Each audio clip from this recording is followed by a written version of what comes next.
ABAKKOLINSO ekisooka essuula ey'okusatu olunyiriri olusooka okutuuka ku lusembayo. Nange abooluganda ssaayinza kwogera nammwe bya mwoyo, naye ng'ab'omubiri, ng'abaana abawere mu Kristo. Nabanywesa mata so si mmere, kubanga mwali temunnagiyinza. Naye era ne kaakano temunnagiyinza, kubanga mukyali ba mubiri, kubanga mmwe nga bwe mukyalimu obuggya n'okuyomba, temuli ba mubiri era temutambula ng'abantu obuntu. Kubanga omuntu bw'ayogera nti nze ndi wa Pawulo, n'omulala nti nze ndi wa Apolo, nga temuli ba buntu buntu. Kale Apolo kye ki? Ne Pawulo kye ki? Baweereza buweereza ababakkirizisa, era buli muntu nga Mukama waffe bwe yamuwa. Nze nasiga, Apolo n'afukirira, naye Katonda ye mukuza. Kale bwe kiti asiga si kintu, newankubadde afukirira, wabula Katonda akuza.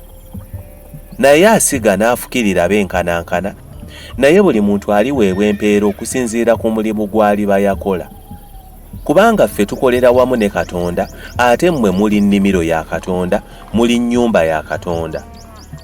Ng'ekisa kya Mukama bwe kiri kye naweebwa, ng'omuzimbi omukugu ow'amagezi n'asima omusingi, naye kaakano omulala aguzimbako. Naye buli muntu yeegenderezenga bw'aguzimbako. Kubanga tewali muntu ayinza kuteekawo omusingi mulala wabula ogwo ogwateekebwawo, ye Yesu Kristo. Naye omuntu yenna bw'azimbaga ku musingi ogwa zaabu, ffeeza, amayinja ag'omuwendo omungi, emiti, essubi, ebisasiro, omulimu ogwa buli muntu gulirabibwa, kubanga ku lunaku luli omuliro guligwolesa. N'omuliro gwennyini gulikema omulimu ogwa buli muntu bwe gufaanana. Omulimu ogwa buli muntu gwe yazimba bwe gulisigalawo, aliweebwa empeera. Omulimu ogwa buli muntu bwe gulyokebwa, alifiirwa, naye ye yennyini alirokoka, naye bw'ati kuyita mu muliro. Temumanyi nga muli yeekaalu ya Katonda, era ng'omwoyo gwa Katonda abeera mu mmwe?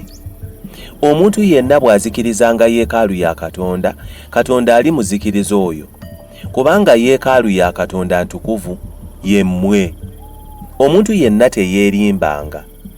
Omuntu yenna bwe yeerowoozanga okuba omugezi mu mmwe mu mirembe gino, afuukenga musirusiru, alyoke afuuke omugezi. Kubanga amagezi ag'omu nsi bwe busirusiru eri Katonda.